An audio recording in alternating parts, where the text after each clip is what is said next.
Good morning. Today we are going to talk about more word patterns or word families that will help you when you come across them in your reading and when you are trying to write words. So the first one, if you look at it, O-N-E, we all know that's the number one. That's a snap word, the number one.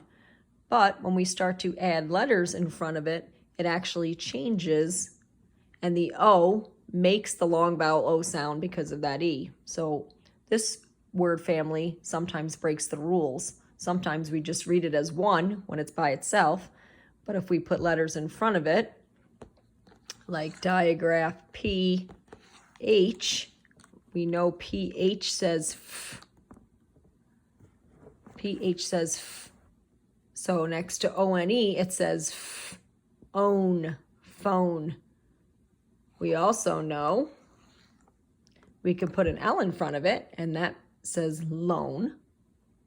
We could put an A in front of that, and it becomes alone.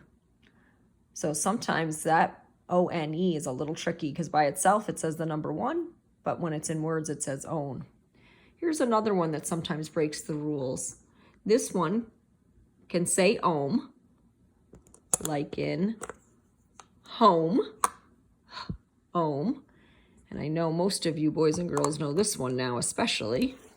When we put a C-H-R, it becomes ohm, chrome. But if we do this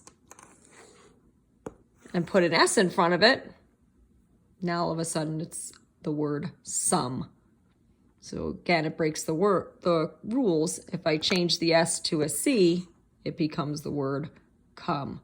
So those can be a little tricky. So when you get stuck on a word, you have to figure out which would make sense in the sentence, what makes sense, because that's the only way you can figure out sometimes how to say some of these words that are so tricky.